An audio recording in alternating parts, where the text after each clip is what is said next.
मत्ती सुसमाचार पढ़ेंगे हम लोग।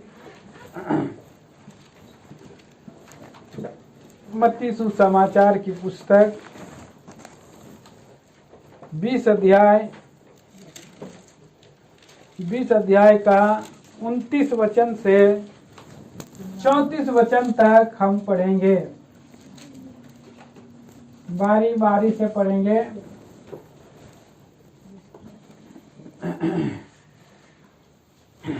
आइए हम पढ़ते हैं।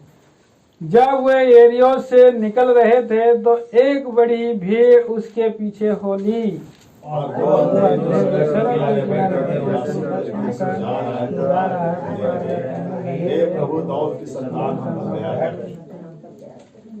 लोगों ने उन्हें डांटा कि चुप रहें, और वे और भी चिल्ला कर बोले, हे प्रभु, दाऊद की संतान, हम पर दया कर।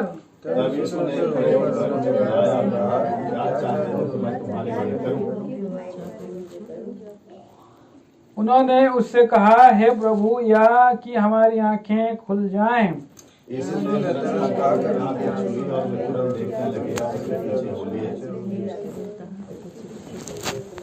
प्रार्थना करेंगे। प्यारे स्वर्गीय पिता परमेश्वर, प्रभु यीशु क्रिस्त के नाम में आपके अनुग्रह, दया, करुणा सिंहासन के निकट हम झुक जाते हैं। इस वचन के द्वारा जो हमें शास्त्र भाग दिया, हम धन्यवाद देते हैं। गीत गाने में भी हमें सहायता किया। प्यारे प्रभु जी, हमारे लिए एक नगर रखा है और उसके लिए हमें प्रभु जी तैयार कर हम जरूर जाएंगे। प्रभु एक निश्चय, दृढ़ निश्चयता दिया है, जिसके कारण हम लोग यहाँ प्रभु जी इकट्ठा हैं। पृथ्वी पर हम तैयारी कर रहे हैं महान प्रभु के राज्य के लिए। और महान प्रभु जी यहाँ पर प्रभु जी सुना पड़ा में हमारे बहनों के साथ संगति के लिए प्यारे प्रभु जी, जबकि प्यारे प्रभु जी कुछ घर के लोग हैं, कुछ नहीं है, परंतु प्रभु जी आपने कलीसिया से हमारे भाई बहनों को लाया। प्रेम से प्रभु जी संगति करेंगे। आपको वो स्थिति में प्यारे प्रभु जी लाभ है, आनंद है, स्वर्गीय आशीषें हैं। हे महान पिता परमेश्वर, आपको हम धन्यवाद देते हैं। इस समय पर पिताजी आप ही मनुष्य को पीछे करें, मनुष्य के ज्ञान बुद्धि को पीछे करें। स्वर्ग से आपकी पवित्र आत्मा का ताजा नया अभिषेक दीजिए। अंधकार की देखिए अंधे की शक्तियों को खंडन करें। प्रभु आप ही हमसे बोले और बातें करें। आपसे हमें प्यारे प्रभु जी, आपसे हम प्रार्थना करते हैं, विनती करते हैं। महान प्रभु एक बहुमूल्य अवसर, सुंदर समय मिल सके, सहायता कीजिए। यीशु प्रभु के नाम में मांगते सुने और ग्रहण करें पिताजी, आमीन।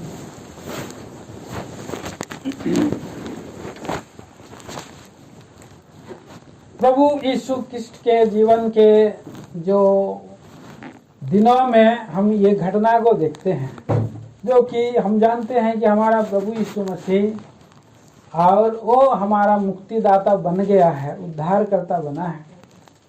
और हमारा प्रभु यीशु मसीह के बारे में हम देखते हैं कि जितने सारे जीवन में उन्होंने जीवन में जो दिन बिताए और उन सभी बातों को जो यहाँ लिखी गई है हमारे लिए नई पाठ सिखाती है, आत्मिक भेद खोलती है, आत्मिक पाठ सिखाती है।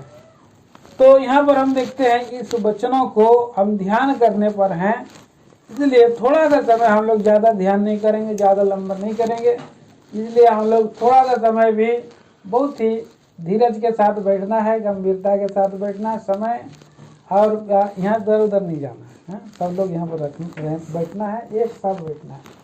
कहाँ चले जा रहे हैं? आइए एक वचन पढ़ेंगे। पढ़िए 29 वचन पढ़िए। जब वे एरियों से निकल रहे थे तो एक बड़ी भीड़ उसके पीछे हो ली। हाँ, तो यहाँ पर हम देख रहे हैं पहला विचार, जब वे एरियों से निकल रहे थे। कौन थे निकलने वाले थे? प्रभु यीशु मसीह और साथ में उनके 12 चेले थे, और भी चेले थे। साथ में क्या थी? बड़ी भीड़ उसके पीछे होली, बड़ी भीड़ थी। तो यहाँ पहली बात हम देखते हैं कि एरियो को हम इस पवित्र शास्त्र बाइबल में हम देखते हैं, ये एक एंशियंट सिटी है। एंशियंट सिटी मतलब पुरातन काल का सिटी है, जो बहुत साल युगों से और वो है पुराने जमाने से। और आज हम देखते हैं कि बहुत सिटी कितना जल्दी बन जाता है। झांसी गुड़ा भी कितना दिन में कितना जल्दी यहाँ पर कितना सिटी बोल सकते हैं, कितना दिन हो गया, ज़्यादा नहीं, 10 साल 15 साल 20 साल हो गया है। 20 साल में डेवलप हुआ है, 20 साल में। उससे पहले कुछ नहीं था, गांव देहात था, जंगल था, झाड़ था, है? इसलिए झाड़ सु बूढ़ा बोला है, झाड़ में झाड़ झंकर का जगह था, है? तो खोया हुआ था, यहाँ पर तो कुछ था नहीं। एंशिएंट सिटी बोलने से अब्राहम के समय का ये शहर है, अब्राहम के समय का ये नगर है प्रियो। माना हमारा दिल्ली भी उस समय नहीं होगा, दिल्ली भी नहीं होगा, मुंबई दिल्ली कुछ नहीं होगा उस समय, जबकि ये सिटी जबकि ये बना था। कितना ये तो उसको ढूंढा गया, इसको ये हमारा और भारत देश को तो खोज के निकाला। उसका नाम क्या है? बास्को डिगामा खोया, उसने ढूंढा आ करके। नहीं तो यहाँ ये क्या था, एक सफेरों का देश था। सफेरे बीन बजा बजा करके सांपों को निकालते थे, इसलिए ये सफेरों का देश बोल करके भी कहा गया है ये हमारा भारत देश। लेकिन यहाँ पर हम बात कर रहे हैं एरियो के नगर के बारे में। एरियो का नगर को हम भविष्य शास्त्र बाइबल में हम सबसे पहले गिनती में हम देखते हैं। गिनती के किताब में वहाँ 22 अध्याय का 1 वचन में हम पढ़ते हैं। देखिए यहाँ गिनती की किताब 22 अध्याय का 1 वचन।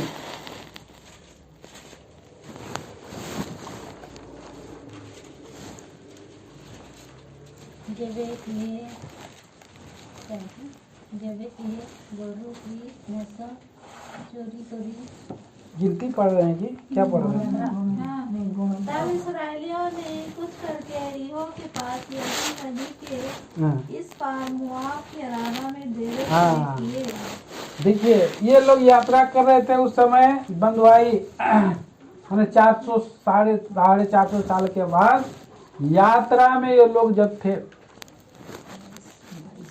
कहाँ से निकल रहे थे? निकले थे मिस्र से निकले थे, मिस्र से निकले थे। और वे लोग कनान में प्रवेश के लिए रास्ता ढूंढ रहे थे। परमेश्वर ने उनको सीधा मार्ग से अगर लेकर के आता था मिस्र से कनान के लिए, बहुत ज़्यादा दिन नहीं था, बहुत ज़्यादा समय नहीं लगता। कहीं बाइबल में लिखा है 11 दिन का यात्रा था, हाँ? लेकिन यहाँ पर घुमा के लेकर के जा रहे प्रभु। कहाँ? सऊदी अरब लेके चला गया। सऊदी अरब में अभी सैने पर्वत उधर है, सऊदी अरब में उधर है। और लोग कहाँ मानते हैं, तो अलग विषय है। और दूसरा जगह मानते सऊदी अरब में, वहाँ सैने पर्वत पर प्रभु ने उनको बातें किया। और उसके बाद ये लोग घूम घाम कर यरीहो की ओर आए हैं और उधर प्रवेश करना चाह रहे हैं। तो बहुत घुमाया प्रभु, पहाड़ के चारों ओर घुमाया, उन लोगों को घुमाया, सिखाया, पाठ सिखाया, तभी वो परमेश्वर के देश में कनान में पहुंचे। हम लोग गीत गा रहे थे, एक नगर तैयार है हमारे लिए, रचने वाला परमेश्वर। इसलिए इस पृथ्वी पर पहले हमको दुख दिखा रहा है, घुमा रहा है, हाँ? सारा यात्रा हम लोग जिस दिन उद्धार पाए उसके बाद हम लोग तुरंत प्रभु हम लोग को ले जाओ बोलने से नहीं बोला कि तुम अभी कुछ रुको, इस पृथ्वी पर सीखो, उठो बैठो चलो, यहाँ का दुनिया देख लो। यहाँ पर परीक्षा होगा, दीन भी बनना पड़ेगा, नम्र भी होना पड़ेगा, दुख में भी जाना पड़ेगा, हाँ? क्लेश में भी जाना पड़ेगा। कई बार हम लोग सोचते हैं कि नहीं, प्रभु मसीह का जीवन में हमने आ गया, अब सब सुखे सुख है। हाँ, प्रभु तो हमको आशीष देगा और आशीष का बारिश हम पाएंगे, आशीष ही हमको मिलेगा, इसलिए हम तो अभी सुखी से रहेंगे बोल के बहुत लोग आते हैं। लेकिन प्रियो, प्रभु हमें वहाँ पर परीक्षा कर करके हमारा जीवन को तैयार करता है कि हम लोग स्वर्गीय कनान के योग हम रहें, हमारा प्रभु को पकड़ लें, आशीष को छोड़ दें। आशीष के दाता को छोड़ देते हैं और वो लोग आशीष को पकड़ने के लिए जाते हैं, और आशीष छूट जाता है तो प्रभु छूट जाता है। इसलिए आशीष को पहले एक बार झलक प्रभु दिखा देता है, 10 अद्भुत काम दिखा देता है, कुछ काम दिखा देता है, कुछ भलाई कुछ समय तक करते रहता है। लेकिन अब हम देखते हैं कि वो समय चला जाता है तो अब परीक्षा आती है, टेम्पटेशन आती है, और उस समय हम प्रभु को जान देते हैं, चख जाते हैं, प्रभु हमारा परमेश्वर है, हमारा उद्धार करता है, हमारे क्रूस पर चढ़ा है बोल करके हम भी उसके दुखों में अभी शामिल होते हैं। हम भी अपने जीवन को बलिदानी होने के लिए हम समर्पित करना चालू करते हैं। तब हमारा जीवन में सच्ची प्रभु का प्रेम को हम देखते हैं और स्वर्गीय जीवन को हम देखते हैं। अभी हम यहाँ पर हम लोग गिनती में हम लोग आ गए हैं 22 अध्याय में यरीहो के बारे में हमने देखा, वहाँ पर यात्रा में यरीहो तक पहुँचे। लेकिन यरीहो में प्रवेश करने के लिए कोशिश नहीं मूसा नहीं कर पाया। पर देखेंगे यहाँ पर हम देखते हैं व्यवस्था विवरण की किताब 34 अध्याय में आते हैं, और वो कैसा देश है वो दूर से देखा हो। 3 वचन में 2 और 3 पढ़िए। 34 का 3 व्यवस्था विवरण। और नप्ताली का सारा देश और एफ्रेम और मनसे का देश और पश्चिम के समुद्र तक का यहूदा का सारा देश और दक्षिण और स्वार तक की येरियो नामक खजूर वाले नगर की तराई, यह सब दिखाया। देखिए दक्षिण देश और स्वार तक की येरियो नामक खजूर वाले नगर की तराई। येरियो को क्या बोलते हैं? एक दूसरा नाम क्या है? खजूर वाले नगर। खजूर की पेड़ वहां पर है। उस एरियो भूमध्य सागर में एरियो जो पुराना सिटी है वो एक, अभी हम देखते हैं कि बहुत लोग जाना चाहते हैं, गोवा देखेंगे। गोवा बहुत लोग गोवा देखने के लिए जाते हैं। वहाँ पर क्या देखते हैं? गोवा में भी सब पेड़ उड़ होगा, वहाँ भी कुछ ताड़ का पेड़ होगा, यहाँ पर खजूर का पेड़ है। अलग सिटी है, लोग देखने के लिए जाते हैं। यहाँ पर भी ये ऐसा एक वैभव सुंदर और सिटी है। लेकिन यहाँ पर जो यहोशू की किताब में जब हम आते हैं तो वहाँ पर ये इस सिटी को श्राप दिया गया था। 6 अध्याय में हम आते हैं। 6 अध्याय में ये एरियो को आप पहले आप देखेंगे तो आप यहोशू में भी आप देख सकते हैं। 2 अध्याय में है, 2 अध्याय में, हाँ 2 अध्याय के 1 वचन पढ़ेंगे। तब नून के पुत्र यहोशू ने 2 भेदियों को सिक्किम से चुपके से भेजा और उनसे कहा, जाकर उस देश और येरियो को देखो। तुरंत वे चल दिए और रहाब नामक किसी वेश्या के घर में जाकर सो गए। हाँ, एरियो में जाकर देखो, यहाँ वो एरियो है। अब एरियो पुराना समय का सिटी है। कहाँ? यहोशू का समय। उससे पहले इस्राएली लोगों से पहले वहाँ पर बसा हुआ ये नगर, ये जो है खजूर का जगह है वहाँ पर, और ये श्रापित सिटी है। यहोशू में उसका 6 अध्याय में हम आते हैं, 26 वचन में पढ़ते हैं, और वहाँ पर देखें, वहाँ पर पढ़ेंगे। फिर उसी समय यहोशू ने इस्राएलियों के सम्मुख शपथ रखी और कहा, जो मनुष्य उठकर इस नगर येरियो को फिर बनाएगा वह यहोवा की ओर से श्रापित हो। हाँ देखिए, अब ये श्रापित नगर है। तो प्रिय भाई बहनों, एक हिसाब से हम देखते हैं कि आत्मिक दृष्टि में भी ये संसार भी जो है कि एक आकर्षक नगर है। इस संसार का नगर, ये संसार, ये दुनिया भी हम कह सकते हैं कि एरियो के समान है। वहाँ पर एक ये पर्यटन का स्थल भी हो सकता है, अच्छा जगह भी हो सकता है, सुंदर जगह भी हो सकता है, और यहाँ पर सुंदर होने के साथ साथ भी ये नगर एक शापित नगर भी है, श्राप से भरा हुआ नगर है। लेकिन प्रिय भाई बहनों, हम देखते हैं कि हमारा प्रभु यीशु मसीह ने क्या किया है, इस श्रापित नगर को आशीष देने के लिए आया इस पृथ्वी पर। इसलिए वो अपने ऊपर में श्राप को उठाया। हम इस वचन को पढ़ते हैं कि जैसे हम गलती 3 का 13-14 वचन में पढ़ते हैं, वो हमारे लिए श्रापित बना कि हम उसकी आशीष को प्राप्त करें। पढ़िए उस वचन को, 13 वचन है मेरे ख्याल से, गलती 3 का 13 वचन पढ़ेंगे।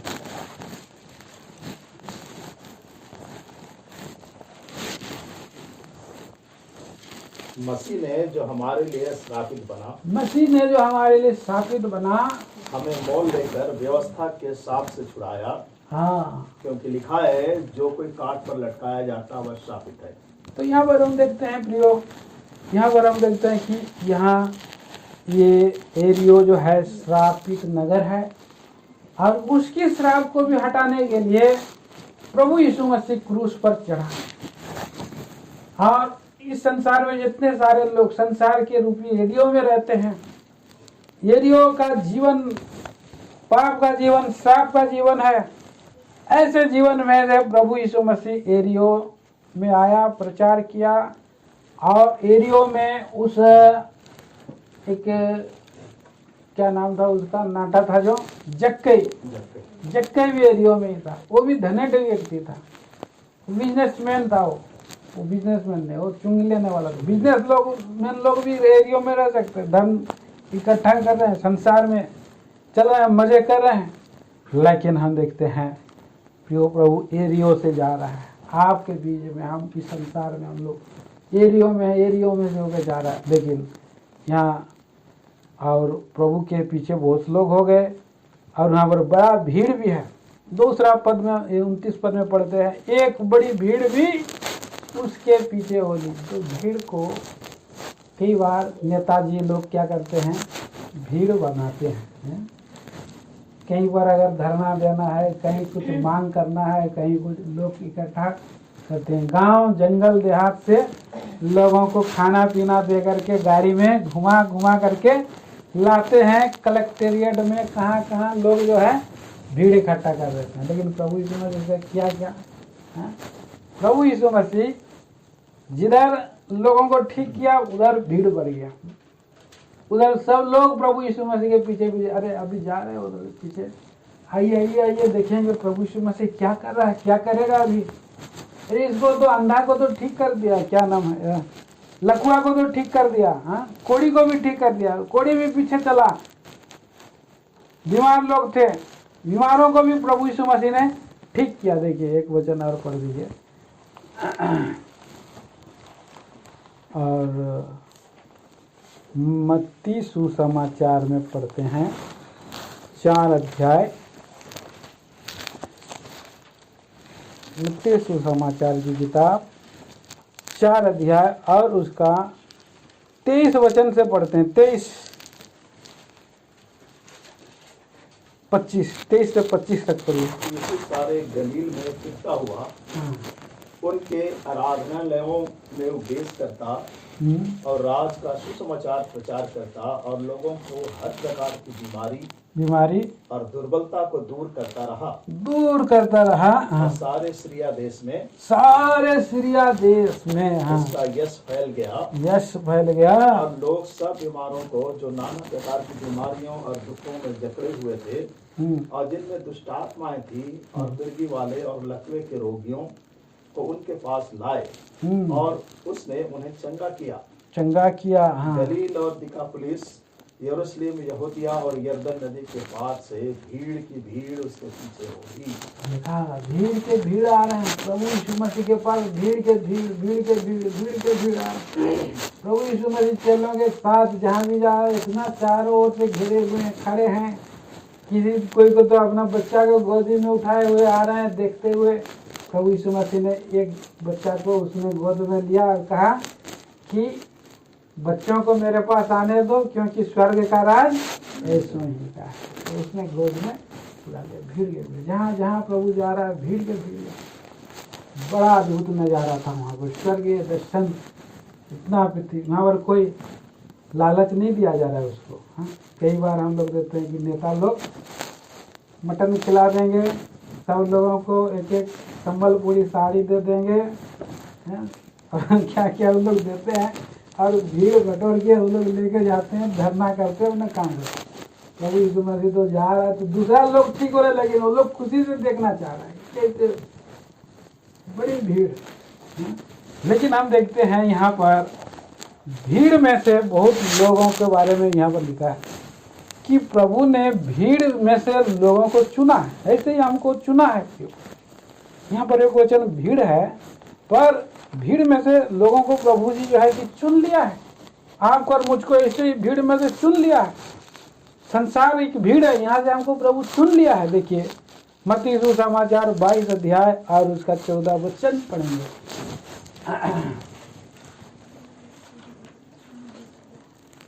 पढ़िए। क्योंकि बुलाए हुए तो बहुत हैं परंतु चुने हुए थोड़े हैं। क्योंकि बुलाए हुए तो बहुत हैं, बहुत लोगों को प्रभु ने बुलाया और लोगों को आवाज चिल्लाते हुए चला जा रहा है, लोगों को ठीक करते हुए चला जा रहा है। लोगों को प्रभु क्या कह रहा है? मन फिराओ क्योंकि स्वर्ग का राज निकट आ गया। मन फिराओ क्योंकि स्वर्ग का राज निकट आ गया। तो मन फिराने के लिए प्रभु कह रहा है, लेकिन लोग और मुड़ करके प्रभु के पास आ रहे हैं। तो प्रभु सुनने के लिए आ रहे हैं। तो बुलाए हुए तो बहुत हैं, बहुतों को और बुलाया जाता है प्रिय, लेकिन वहां पर से प्रभु चुन लेता है। जो दुख उठाता है, जो कष्ट उठाता है, जो ऐसे लोगों को प्रभु जी चुन लेता है। देखिए बड़ी भीड़ नीचे रह गई और चेले दुख उठा करके ऊपर चढ़ गए हैं। मत्ती सुसमाचार 5 अध्याय का पहला पद पढ़ेंगे। हैं पढ़िए। वह इस भीड़ को देखकर पहाड़ पर चढ़ गया। वह इस भीड़ को देखकर पहाड़ पर चढ़ गया और जब बैठ गया तो उसके चेले उसके पास आए देखिए। और वह अपना मुंह खोलकर उन्हें यह उपदेश देने लगा। भीड़ तो भीड़ है, हैं? भीड़ तो खाली दूरे दूर है। वह इस भीड़ को देखकर, प्रभु यीशु मसीह भीड़ आ रहा देखा और प्रभु यीशु मसीह एक पहाड़ पर जाकर के ऊपर चढ़ गया। भीड़ को देख करके प्रभु ऊपर चढ़ गया, पर जब वो बैठ गया तो चेले उसके पास आए। उस समय प्रभु जी चेले नहीं बनाए थे, लेकिन जो चेले थे पहाड़ पर चढ़ने के लिए भी रेडी हो गए। हम लोग नज़दीक जाएंगे, इसलिए हम लोगों को भी क्या करना चाहिए? चेले बनने के लिए नज़दीक जाना है। प्रभु के कितना नज़दीक आप जाएंगे उतना ज़्यादा प्रभु के प्रिय आप हो सकते हैं। सबसे नज़दीक में कौन था? प्रभु यीशु मसीह के सबसे नज़दीक यूहन्ना था। यूहन्ना उसका सामने में बैठता था, उसका छाती के सामने में बैठता था, सुन लेता था यूहन्ना। और फिर उसके बाद पतरस और याकूब था। पतरस और याकूब, और उसके पीछे फिर और 9 चेले फिर नीचे जाते थे। एक चेला सबसे नज़दीक प्रिय चेला था और उसने परमेश्वर का मन को जाना, परमेश्वर का प्रेम को जाना। इसलिए यूहन्ना सुसमाचार में प्रेम का संदेश है। पहला यूहन्ना और दूसरा यूहन्ना, तीसरा यूहन्ना, ये सब हम देखते हैं कि यूहन्ना ने लिखा। परमेश्वर का भेद को भी, स्वर्गीय भेद को भी क्या किया है? यूहन्ना जो है लिखा है, वो प्रकाशित वाक्य है। स्वर्ग की बातों को उसने प्रभु के जितना निकट आएंगे प्रभु जी को और अधिक जो है कि आप देख सकते हैं, और अधिक उसको समझ सकते हैं, और अधिक जो है और निकट आ सकते हैं। प्रभु में आप आशीष पा सकते हैं। अभी हमने गीत गाया, तुम बहुत सा फल लाओगे, इस रीति से फल बढ़ते जाओ तभी तुम चेले ठहरोगे। ये गीत है, क्योंकि प्रभु में हमें फल लाने के लिए चुना है। एक वचन और पढ़िए, यूहन्ना सुसमाचार की पुस्तक और उसके 15 अध्याय का 16 वचन। तुमने मुझे नहीं चुना परंतु मैंने तुम्हें चुना है। और तुम्हें नियुक्त किया कि तुम जाकर फल लाओ और तुम्हारा फल बना रहे, तो तुम मेरे नाम से जो कुछ पिता से मांगो वह तुम्हें दे। देखा, तो यहाँ पर हम देखते हैं कि परमेश्वर ने हमको चुना। बुलाए हुए बहुत हैं, लेकिन चुन लिए हुए थोड़े हैं। और इसीलिए हमें प्रभु ने चुना है कि हम चेले बने और हम उसके लिए फल लेकर के आए और हमारे जीवन से पिता की महिमा हो। 8 पद में इसलिए बोला, मेरे पिता की महिमा इसी से होती है कि तुम बहुत सा फल लाओ, तभी तुम मेरे चेले ठहरोगे। इसलिए मेरे भाई, मेरे बहन, यहाँ पर हम भीड़ के बारे में देखते हैं। भीड़ में से चुने हुए लोग हैं, चेले हैं। यहाँ भीड़ के बाद आगे हम आते हैं और तो मत्ती सुसमाचार का 20 अध्याय में फिर हम आते हैं। देखिए यहाँ 30 वचन में पढ़ते हैं। 30 वचन पढ़िए। 30। और 2 अंधे जो सड़क के किनारे बैठे थे, अंधे जो सड़क के किनारे बैठे थे, वह सुनकर कि यीशु जा रहा है, पुकार कर कहने लगे, हे प्रभु, दाऊद की संतान, हम पर दया कर। यहाँ हम देखते हैं प्रियो 2 अंधे हैं। 2 अंधे अंधे हैं, मतलब एक काना भी नहीं है, अंधे हैं। दोनों आँख उनका बंद है, लेकिन आँख जिसका बंद हो जाता है उसका कान बहुत तेज हो जाता है, इसलिए बोल रहा है।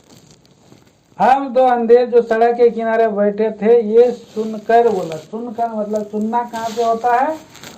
कान से। तो हम पवित्र बाइबल में हम देखते हैं प्रभु ने हमको क्यों दे दिया है 2 कान? सुनने, ज्यादा सुनो, है ना। याकूब की पत्री में हम पढ़ते हैं, याकूब की पत्री बहुत सुंदर 3 अध्याय मेरे ख्याल से 3 नहीं 1 अध्याय का 19 वचन।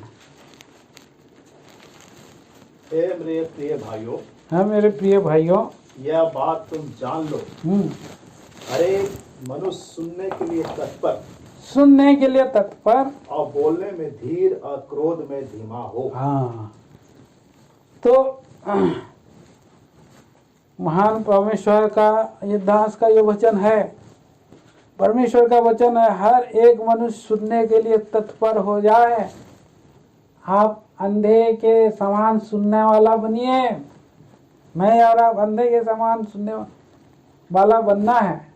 मैं और आप ऐसे तेज सुनना है कि बाहर जो है कि क्या करते हैं हम लोग, बहुत बार सुनते हैं और हम लोग भूल जाते हैं।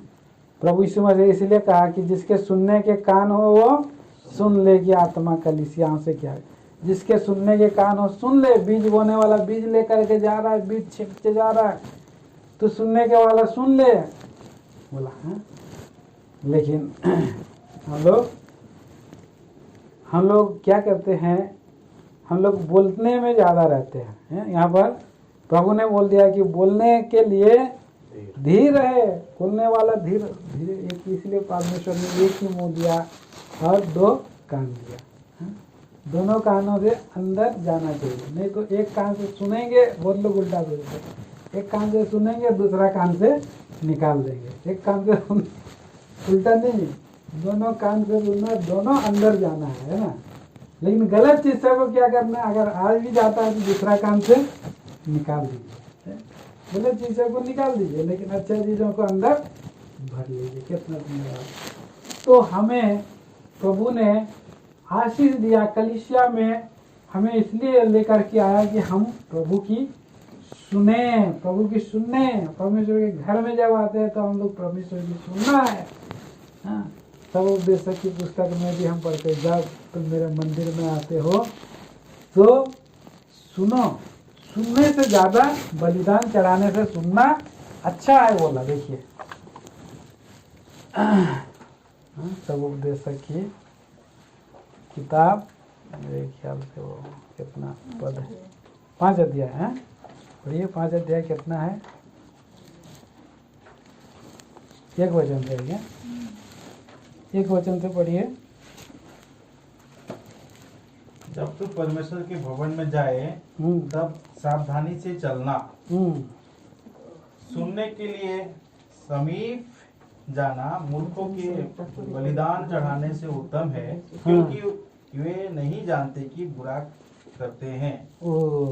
बुरा करते हैं। देखिए बलिदान चढ़ाने से भी ज्यादा सुनने के लिए जाना।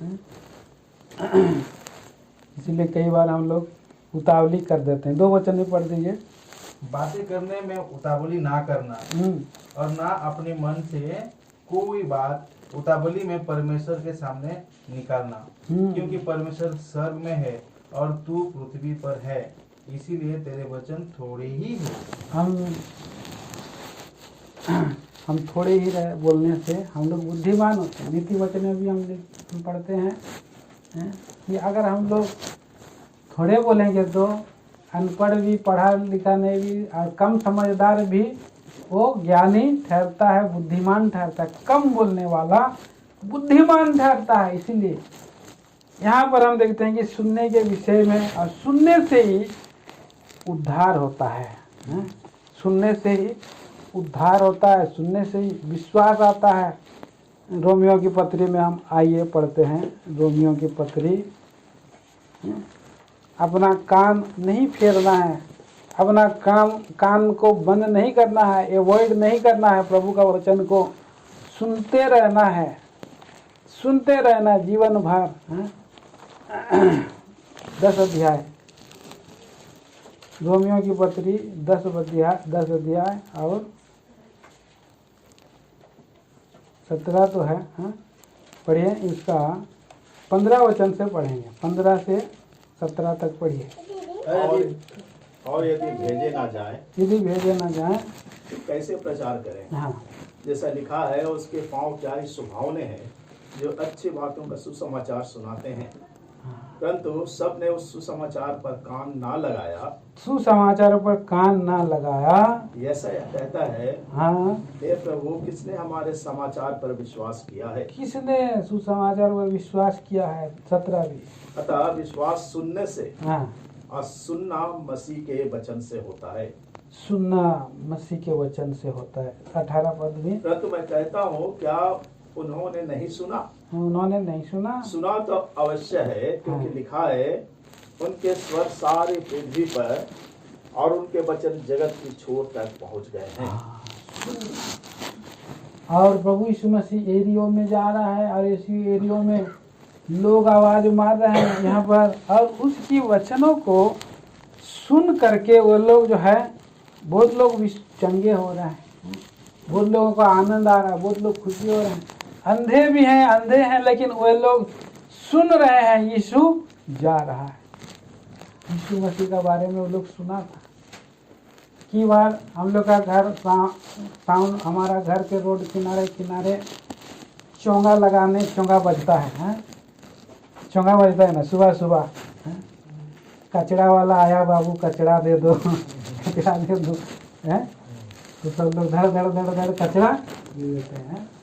कई बार हो जी कि अभी कल परसों एक आवाज आ रहा था, इलेक्ट्रिक बिल जमा नहीं किया है, दे दो, नहीं तो कट जाएगा, इलेक्ट्रिक बिल कट जाएगा। ये चिल्ला रहा था।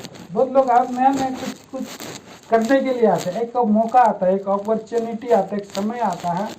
अब ऐसे समय के लिए इस संसार की आशीषों के बारे में हम बात कर रहे हैं। इस संसार का एक मौका आता है, और उसी मौका में कई बार लोग हल्ला करते रहते हैं कि फलाना जगह में आँख का फ्री ऑपरेशन करने के लिए आया है, बोल करके बोलते हैं। आँख का ऑपरेशन करा, वहाँ पर कैंप लगा है।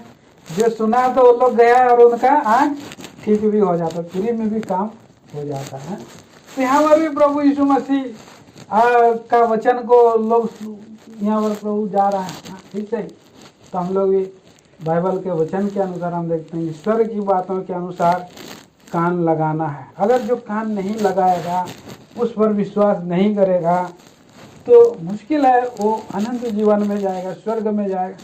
प्रभु की बातों को सुनना है, वो जीवन का वचन है, सच्चा वचन है, और उसमें जीवन है, आत्मा है। वो वचनों को सुन लेना। यहाँ पर अंधे लोग ने सुन लिया और सुन करके पुकारने लगे। 30 पद में लिखा है, पुकार कर कहने लगे। सुना ही नहीं, परंतु उनका रिप्लाई भी उनके पास है, चुप नहीं रहा। पढ़ दीजिए उसका 30 पद में। और 2 अंधे जो सड़क के किनारे बैठे थे, यह सुनकर कि यीशु जा रहा है, पुकार कर कहने लगे, हे प्रभु, दाऊद की संतान, हम पर दया कर। हाँ, ये तुरंत उसको जा करके, और वो लोग जो है क्या किया है, चुप नहीं रहे। हम लोग कई बार हम सुन लेते हैं और हम लोग रिप्लाई नहीं देते, चुप हो जाते हैं। मुझे सबसे पहले प्रभु ने इलाहाबाद में प्रभु ने कॉलिंग किया, सब लोगों को बुला रहा है। तो कौन है जो प्रभु का सेवा करना चाहता है?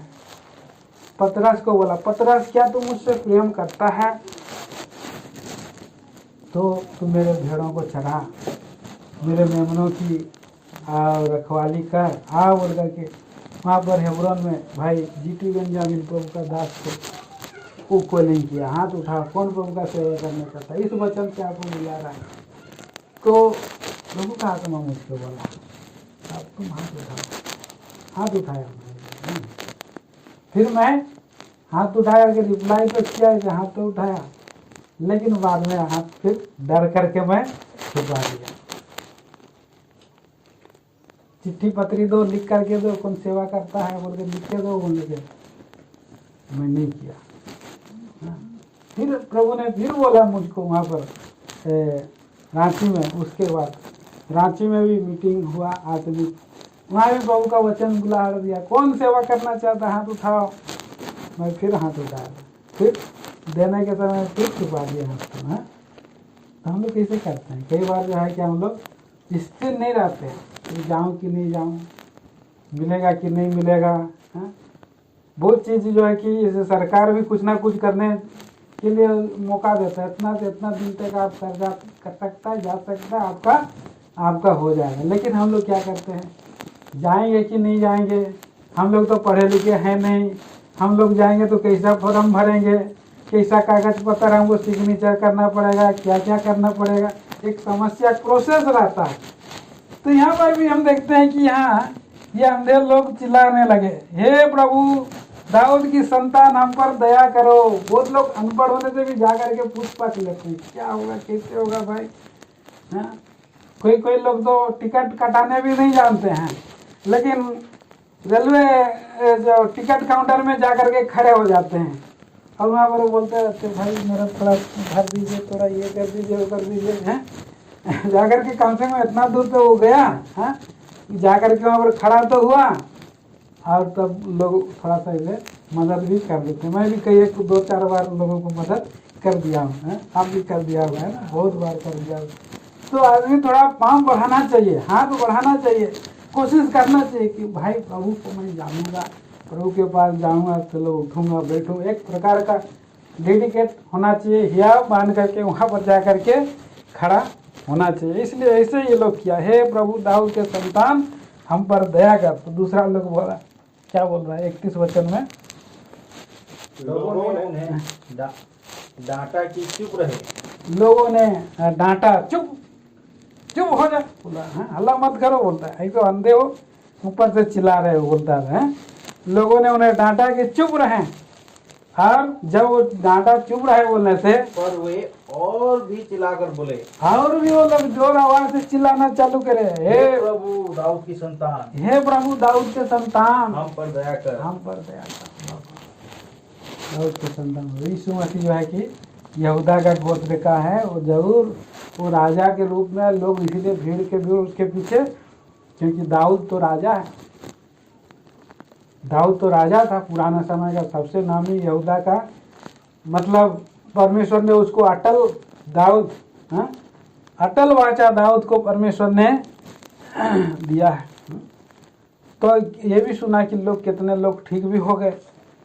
तो इसलिए वो मसीह के रूप में उसको इतना नहीं जान रहे हैं, परमेश्वर के पुत्र के रूप में नहीं जान रहे हैं, उनका नॉलेज अधूरा है, ज्ञान अधूरा है, प्रभु को जैसा पहचानना नहीं पहचान पा रहे हैं।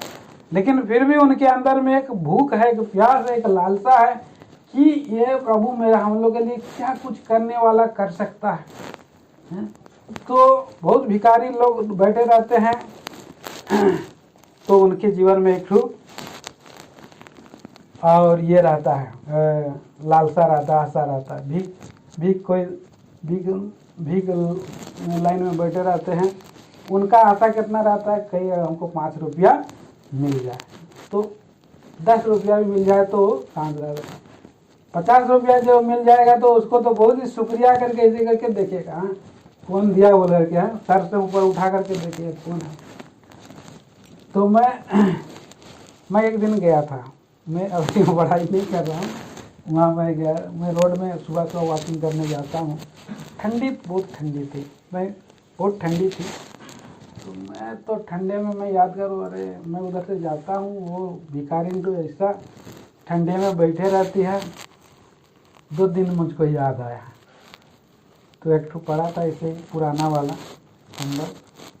आज मैं जाऊँगा, इसको पुराना कंबल जा कर के दे दूँगा, पुराना वाला कंबल जा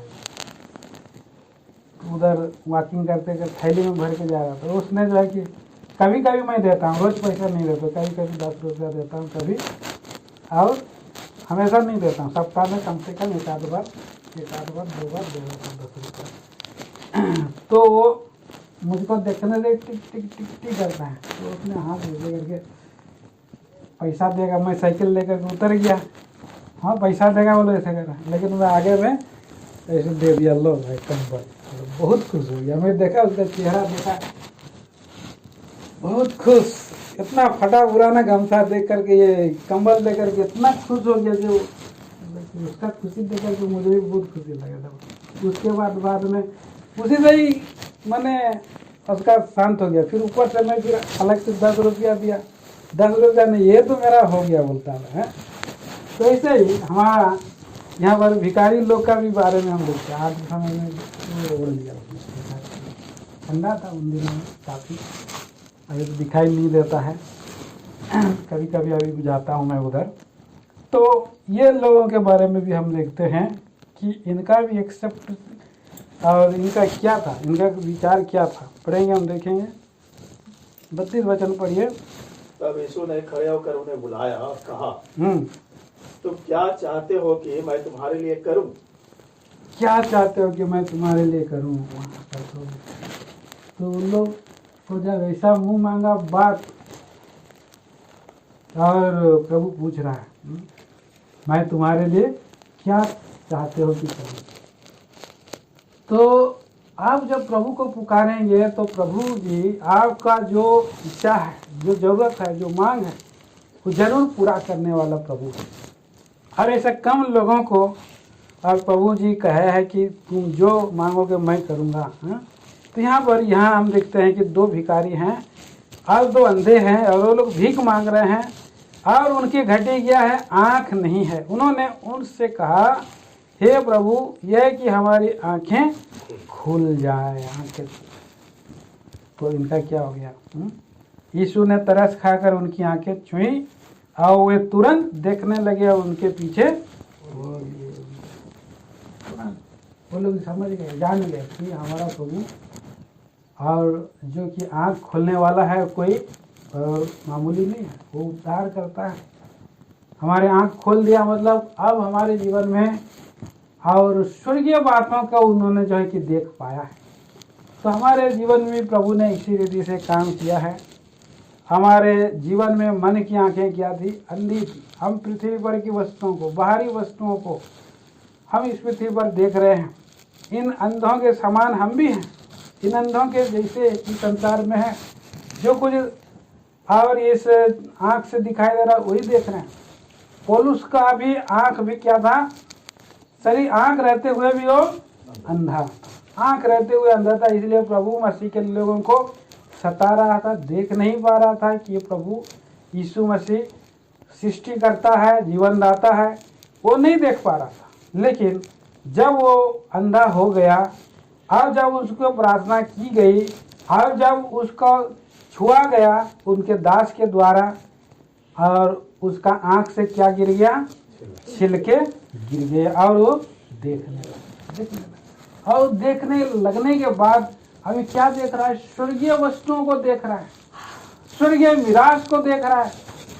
प्रिय भाई बहनों, कितना सुंदर बात है। यहाँ पर हमारा धन, हमारा प्रभु यीशु मसीह है, वहाँ पर स्वर्गीय बातों को देख रहा है, और वहाँ पर उसका जीवन भी वैसी है, दाऊद के समान।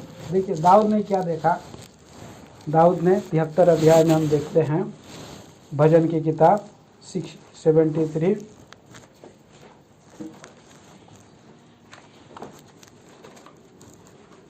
पच्चीस, मेरे ख्याल से 24 या 25 होगा। तो सम्मति देता हुआ मेरी अगुवाई करेगा, तब मेरी महिमा करके मुझको अपने पास रखेगा। स्वर्ग में मेरा और कौन है? स्वर्ग में मेरा और कौन है? तेरे संग रहते हुए हाँ, तो उसकी यहाँ पर ऐसा कल्पना, ऐसा प्रार्थना दाऊद का है, स्वर्ग में मेरा और कौन है, तेरे संग रहती हूँ पृथ्वी पर, और उसका कोई लालसा विलासा जीवन नहीं है।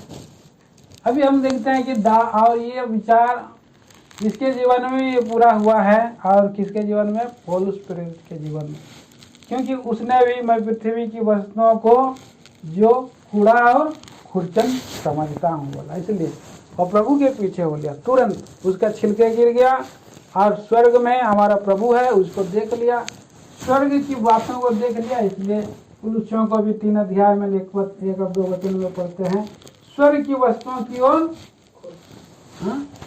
दृष्टि करो, ध्यान करो बोला, स्वर्ग की बात।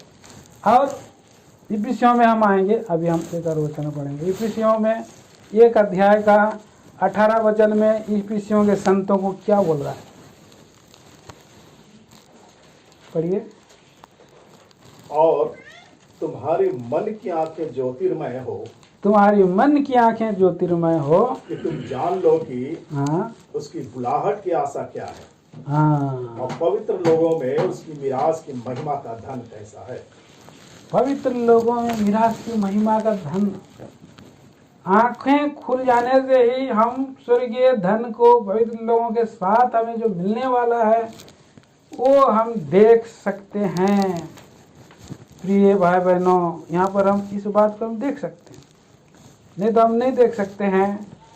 और मसीह में हमें असीम धन दिखाए बोलता है। देखिए 2 का 7 भी पढ़ेंगे, 2 अध्याय, कि वह अपनी उस कृपा से जो मसीह यीशु में हम पर है आने वाले समयों में अपने अनुग्रह का असीम धन दिखाए। आने वाले समय में अपना असीम धन देखा, अकूट असीम धन, अविनाशी अजर धन, ऐसा धन के लिए प्रभु जी ने हमको चुन लिया। उन अंधों को आँख खुल गई और वो इसलिए प्रभु को और पीछे हो लिए। उन्होंने लिखा है कि और जो डंडी था उनका, जो चादर था, उनको सब फेंक फाँक करके उसके पीछे भागे। अभी हमको इसका जरूरत नहीं है, इसलिए वो लोग भागे उसके पीछे, और उसके पीछे होलिए बोलता है।